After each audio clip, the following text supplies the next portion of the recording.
अस्सलाम वालेकुम स्टूडेंट्स, मैं हूं आपका टीचर ज़ुबैर। स्टार्ट करते हैं अपना आज का लेसन। आज हम करने जा रहे हैं एक्सरसाइज 2B। एक्सरसाइज 2B का मैं फर्स्ट क्वेश्चन जो है वो आपके सामने सॉल्व करने जा रहा हूं, ठीक है।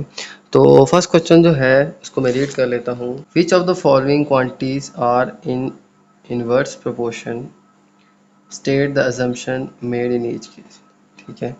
तो इस क्वेश्चन के अंदर हमने बताना है कि हमें कुछ क्वांटिटीज़ गिवन हैं, तो उनमें से कौन सी क्वांटिटीज़ जो हैं वो आपस में इन्वर्स प्रोपोर्शन है, ठीक है।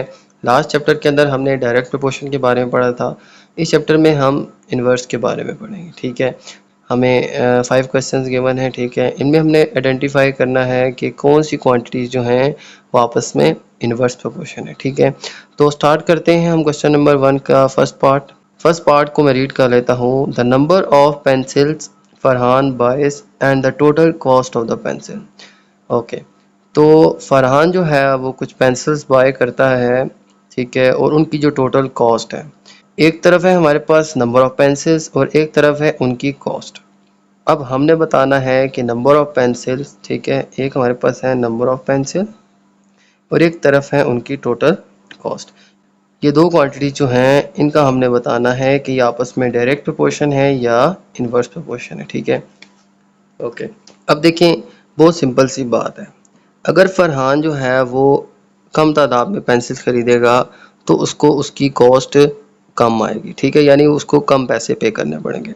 इसी तरह से फरहान जो है वो ज़्यादा नंबर ऑफ पेंसिल्स ख़रीदेगा तो उसको उसकी कॉस्ट भी ज़्यादा देनी पड़ेगी, यानी कि नंबर ऑफ पेंसिल्स और उनकी कॉस्ट ये आपस में डायरेक्ट प्रोपोर्शन है, क्योंकि नंबर ऑफ पेंसिल्स बढ़ेंगे तो टोटल कॉस्ट भी बढ़ेगी, नंबर ऑफ पेंसिल्स कम होंगे तो टोटल कॉस्ट भी कम होगी, यानी वो कम पेंसिल्स खरीदेगा तो उसकी कम कीमत अदा करनी पड़ेगी, वो ज़्यादा पेंसिल्स खरीदेगा तो उनकी टोटल कॉस्ट भी ज़्यादा होगी, ठीक है। इस तरह से एक क्वांटिटी के बढ़ने से दूसरी भी बढ़ेगी, एक क्वांटिटी के कम होने से दूसरी भी कम होगी, तो ये इस केस में होंगे डायरेक्ट प्रोपोर्शन, ठीक है। तो लिख लेते हैं डायरेक्ट प्रोपोर्शन, ठीक है। तो ये क्वांटिटी जो हैं ये इन्वर्स नहीं है, ये हैं डायरेक्ट प्रोपोर्शन, ठीक है। ये इसका आंसर आ जाएगा। अब नेक्स्ट चेक करते हैं। नेक्स्ट मैं रीड कर लेता हूँ। The number of taps filling a tank and the time taken to fill the tank. कुछ जो है हमारे पास टैप्स हैं जिनसे हम एक वाटर टैंक को फिल कर रहे हैं, और दूसरी तरफ है time taken to fill the tank, और उन टैप्स को जो टाइम लग रहा है टैंक को फिल करने के लिए, ठीक है। यानी कि हमारे पास इस क्वेश्चन में दो क्वांटिटीज़ हैं, एक है नंबर ऑफ टैप्स और दूसरी तरफ है टाइम टेकन, ठीक है। अब देखें, जितने ज़्यादा टैप्स होंगे, टैप्स कहते हैं नलकों को, ठीक है, जितने ज़्यादा टैप्स होंगे, ठीक है, उतनी जल्दी जो है वो टैंक में पानी फिल होगा, ठीक है। इसका मतलब है कम टाइम लगेगा, ठीक है, यानी कि नंबर ऑफ टैप्स ज़्यादा होंगे, वो ज़्यादा जल्दी टैंक में पानी फिल करेंगे, और टाइम जो है वो कम लगेगा। यानी एक तरफ हम नंबर ऑफ टैप्स बढ़ा दें तो टाइम जो है वो दूसरी तरफ कम लगेगा, ठीक है। इसका मतलब है एक के बढ़ने से दूसरी कम हो रही है, ठीक है। इसी तरह से नंबर ऑफ टैप्स मैं फ़र्ज़ करता हूँ कि कम कर देता हूँ, तो टैंक को भरने में हमें ज़्यादा टाइम चाहिए होगा, ठीक है।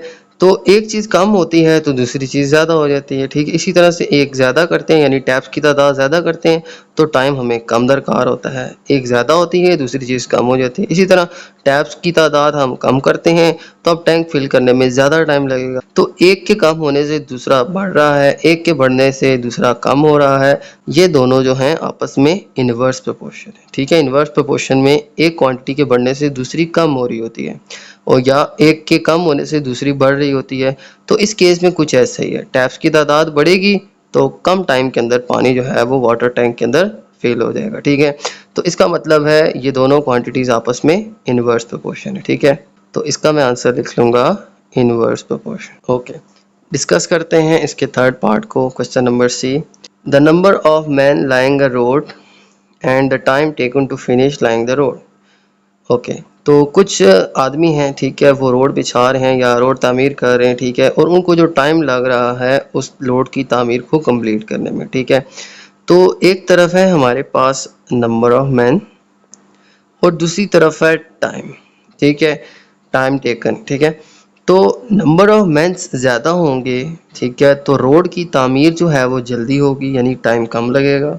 इसी तरह से नंबर ऑफ मैन यानी वर्कर्स या मैन वो कम होंगे, अब रोड की तामीर में हमें और ज़्यादा टाइम लग जाएगा। ठीक है, यानी कि जितने वर्कर्स ज़्यादा होंगे वो काम उतना जल्दी फिनिश होगा, यानी टाइम कम लगेगा। और अगर वर्कर्स कम होंगे तो उस काम को कंप्लीट करने में टाइम ज़्यादा दरकार होगा। इसका मतलब है नंबर ऑफ मैन बढ़ते हैं तो प्रोजेक्ट को टाइम कम दरकार है। ठीक है, और नंबर ऑफ मैन कम होते हैं तो टाइम ज़्यादा लगता है। अब एक चीज़ कम हो रही है दूसरी ज़्यादा हो रही है, या एक चीज़ बढ़ा रहे हैं नंबर ऑफ मैन तो टाइम कम लग रहा है, यानी दूसरी चीज़ कम हो रही है। तो ये दोनों क्वांटिटीज़ भी आपस में इनवर्स प्रोपोर्शन है। तो आ जाएगा इनवर्स प्रोपोर्शन। ठीक है, तो इसका आंसर भी आ जाएगा इनवर्स प्रोपोर्शन। ठीक है, फर्स्ट जो था वो डायरेक्ट था, सेकंड जो है वो इनवर्स है, और थर्ड भी जो है वो इनवर्स है। ओके, आगे देखते हैं डी और E. Number of cattle to be fed and amount of fodder. Okay, एक तरफ है हमारे पास नंबर ऑफ कैटल यानी मवेशियों की तादाद, ठीक है, उनको हमने खिलाना है। ठीक है, और दूसरी तरफ है हमारे पास अमाउंट ऑफ फूडर यानी कि चारे की मिकदार। ठीक है, तो जितने ज़्यादा कैटल्स होंगे उनके लिए खाने की मिकदार भी हमें ज़्यादा चाहिए होगी। ठीक है, और जितने कम कैटल्स होंगे उनके खाने की तादाद भी हमें कम चाहिए। ठीक है, यानी कि एक चीज़ के बढ़ने से दूसरी बढ़ रही है, एक चीज़ के कम होने से दूसरी कम हो रही है। ठीक है, यानी पे यहाँ पे दो क्वांटिटीज़ हैं। ठीक है, नंबर ऑफ कैटल्स और अमाउंट ऑफ फूड। ठीक है, अब देखें नंबर ऑफ कैटल्स की तादाद बढ़ेगी तो चारा भी हमें ज़्यादा दरकार होगा। ठीक है, ज़्यादा मवेशी होंगे वो ज़्यादा चारा खाएंगे। ठीक है, और कम मवेशी होंगे तो वो कम चारा खाएंगे। तो नंबर ऑफ कैटल्स बढ़ने से अमाउंट ऑफ फूड भी बढ़ रही, यानी एक चीज़ के बढ़ने से दूसरी भी बढ़ेगी, एक चीज़ के कम होने से दूसरी भी कम होगी। ये दोनों आपस में डायरेक्ट प्रोपोर्शन है। ठीक है, तो लिख लूँगा डायरेक्ट प्रोपोर्शन। तो ये भी इनवर्स प्रोपोर्शन नहीं है, ये डायरेक्ट प्रोपोर्शन है। ठीक है, ओके, नेक्स्ट आइडेंटिफाई करते हैं क्या ये इनवर्स प्रोपोर्शन है। ठीक है, the number of cattle to be fed and the time taken to finish a certain amount of food. ठीक है, अब हमारे पास एक ही मिकदार का चारा है। ठीक है, और एक तरफ क्वांटिटीज़ है नंबर ऑफ कैटल्स की और एक तरफ है टाइम टेकन। अब कितने मवेशी जो हैं वो कितने टाइम में वो खाना फिनिश करेंगे। ठीक है, तो इस क्वेश्चन में दो चीज़ों को हम कंपेयर करेंगे, एक नंबर ऑफ कैटल्स और दूसरा time taken to finish a certain amount of food, यानी कि वो वक्त जिसमें वो खाना वो ख़त्म करेंगे। ठीक है, फ़र्ज़ करें कि अगर हमारे पास नंबर ऑफ कैटल्स हैं 10, वो 1 वीक में खाना फिनिश करती हैं। ठीक है, अब नंबर ऑफ कैटल्स बढ़ जाएंगी, वो खाना जल्दी ख़त्म हो जाएगा। ठीक है, यानी खाने वाले मवेशी ज़्यादा हो जाएंगे तो वो खाना जल्दी ख़त्म होगा। ठीक है, तो नंबर ऑफ कैटल्स बढ़ा देंगे तो वो खाना जो है वो कम वक्त में ख़त्म हो जाएगा। अगर नंबर ऑफ कैटल्स कम कर दें तो वो खाना जो है वो ज़्यादा टाइम तक चल सकता है। याद रहे हम टाइम और नंबर ऑफ कैटल्स को डिस्कस कर रहे हैं। ठीक है, तो कैटल्स की तादाद कम होने से टाइम बढ़ रहा है, कैटल की तादाद ज़्यादा होने से टाइम जो है वो कम हो रहा है। तो ये दोनों आपस में इन्वर्स प्रोपोर्शन है। मैं लिख लूँगा इन्वर्स प्रोपोर्शन।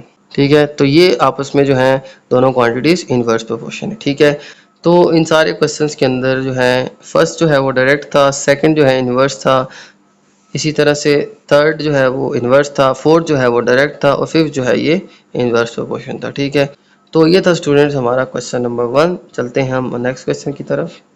ओके स्टूडेंट्स, चलते हैं हम क्वेश्चन नंबर 2 की तरफ। तो क्वेश्चन नंबर 2 मैं रीड कर लेता हूँ। 8 man can build a bridge in 12 days. ठीक है, तो 8 मैन जो हैं वो एक ब्रिज तामीर करते हैं 12 डेज के अंदर। ठीक है, find the time taken for 6 man to build the same bridge, state the assumption made.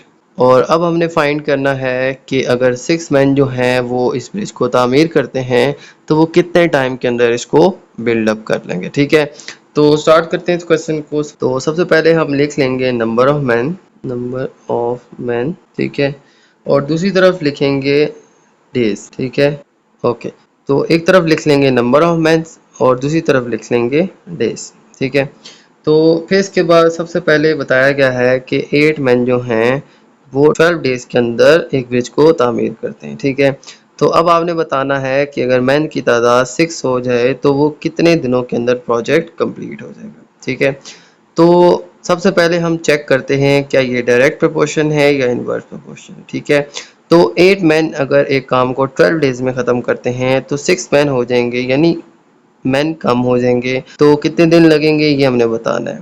तो देखिए नंबर ऑफ मैन कम हो रहे हैं, इसका मतलब है हमें अब ब्रिज कंप्लीट करने में ज़्यादा दिन दरकार है। ठीक है, मैं फिर से रिपीट कर लेता हूँ। 8 मैन 12 डेज़ के अंदर ब्रिज को बिल्ड करते हैं तो 6 मैन हो जाएंगे, यानी कम हो जाएंगे, तो वो जो ब्रिज है वो तो फिर ज़्यादा दिनों में बिल्डअप होगा। ठीक है, तो यहाँ पे मैन की तादाद कम हो रही है, अब डेज जो है वो हमें ज़्यादा चाहिए इस ब्रिज को बिल्ड करने के लिए। तो एक चीज़ कम हो रही है, दूसरी चीज़ बढ़ रही है। ठीक है, तो ये हो गया है इनवर्स प्रोपोर्शन। तो लिख लूँगा number of man and days are inverse proportion. Okay, तो ये जो है ये इनवर्स प्रोपोर्शन है। ठीक है, तो अब इनवर्स प्रोपोर्शन के अंदर हम क्या सीक्वेंस लिखेंगे, मैंने आपसे पहले भी डिस्कस किया था, x2 by x1 equals to y1 by y2। ठीक है, डायरेक्ट प्रोपोर्शन में हम क्या करते थे, डायरेक्ट प्रोपोर्शन में हम ये सीक्वेंस यूज करते थे। मैं आपको रिवाइज करवा देता हूँ। ठीक है, x2 by x1 equals to y2 by y1। ठीक है, तो उसमें x2 y2 के सामने और x1 y1 के सामने। इन्वर्स में ऐसा नहीं होगा, इन्वर्स में इनका इन्वर्स कर देंगे। ठीक है, x2 बाई x1 होगा तो दूसरी तरफ y1 बाई y2 होगा। ठीक है, तो डायरेक्ट में हम ये सीक्वेंस यूज करेंगे और इन्वर्स में ये सीक्वेंस यूज करेंगे। ठीक है, तो ये x1 था, ये x2, ये y1, ये y2। तो अब इसको मैं सीक्वेंस से लिखता हूँ। सबसे पहले आएगा x2 बाई x1, तो ये x1 था, ये x2 था, तो x2 बाई x1 हो जाएगा, यानी 6 बाई 8। ठीक है, तो ये y1 ये y2 था, तो हमने इसको इसी सीक्वेंस से लिखना है, पहले y1 फिर y2, यानी 12 बाई x। ठीक है, ये x2 बाई x1 होगा, यानी 6 बाई 8 होगा, और ये y1 बाई y2 होगा, तो ये 12 बाई x आ जाएगा। ठीक है, अब इनको क्रॉस मल्टीप्लाई करते हैं, x जो है वो 6 से मल्टीप्लाई हो जाएगा, 8 जो है ये 12 से हो जाएगा, तो आ जाएगा 6 into x equals to 12 into 8। Okay, अब देखें 6 जो है वो x से मल्टीप्लाई हो रहा है, इसको दूसरी तरफ ले जाके डिवाइड कर देते हैं, आ जाएगा x equals to 12 into 8 divided by 6। Okay, अब इनकी कटिंग हो रही है तो कर दें। देखें 6 1 दर 6 2 दर 12। ठीक है, तो x इक्वल्स टू आ जाएगा 2 इंटू 8 और x इक्वल्स टू 16। ठीक है, और ये नंबर ऑफ डेज थे तो इसके साथ में डेज लिख लूँगा। ठीक है, तो हमारे पास x की वैल्यू आ गई 16 डेज। तो पता ये चला कि अगर 8 मैन जो हैं वो काम करेंगे 12 डेज और ब्रिज को कंप्लीट करेंगे तो 6 मैन हो जाएंगे, तो वो जो ब्रिज है फिर 16 डेज के अंदर कंप्लीट होगा, यानी कि मैन की तादाद कम होगी। अब 12 डेज से 16 डेज लगेंगे हमें इस ब्रिज को कंप्लीट करने में। ठीक है, तो अब टाइम पीरियड हमें ज़्यादा चाहिए। ठीक है, तो ये था स्टूडेंट क्वेश्चन नंबर 2। तो उम्मीद है आपको क्वेश्चंस की समझ आ गई होगी। तो मेरी इस वीडियो को लाइक कर दीजिएगा, मेरे चैनल को सब्सक्राइब कर दीजिएगा और ये वीडियो अपने बाकी दोस्तों के साथ भी शेयर कर दीजिएगा। इजाज़त चाहता हूँ आपसे।